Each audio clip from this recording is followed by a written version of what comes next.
నిన్న ఒక ఎమ్మెల్యే మాట్లాడతాడు, తాడిపర్తి చంద్రశేఖర్. వాడికి నోరు అదుపులోనే ఉండదు. వచ్చింది 11 మంది ఎమ్మెల్యేలు. ఏ రోజైనా అసెంబ్లీకి వచ్చి ప్రజా సమస్యల మీద మాట్లాడినటువంటి దమ్ము ధైర్యం 11 మందికి ఉన్నాయా అని మేము అడుగుతున్నాం.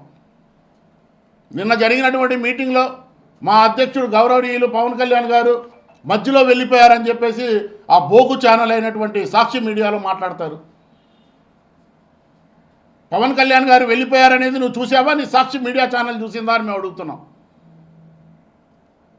అక్కడ ఉన్నటువంటి మా నాయకులందరికీ కూడా దిశానిర్దేశం చేసి, అక్కడ ఉన్నటువంటి మా పిఎస్సి చైర్మన్ గౌరవ మంత్రివర్యులు నాదెండ్ల మనోహర్ గారికి అప్పచెప్పి పవన్ కళ్యాణ్ గారు అక్కడ నుంచి వెళ్ళటం జరిగింది. తప్పితే పవన్ కళ్యాణ్ గారు అలిగి వెళ్ళటం కాదు. అది ఏం మాట్లాడుతున్నారు మీరు? ప్రజల్లోకి ఏ విధంగా మీరు తీసుకెళ్తున్నారని మేము ఆ తాడిపర్తి చంద్రశేఖర్ని అడుగుతున్నాం.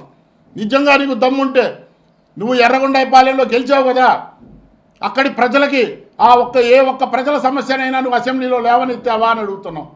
ప్రజా సమస్యలు లేవనెత్తరు. ప్రజల డబ్బులతో వాళ్ళు కట్టినటువంటి పన్నులతో మీరు జీతాలు తీసుకొని విలాసాలు పొందుతున్నటువంటి మాట వాస్తవా కాదా అని అడుగుతున్నాం.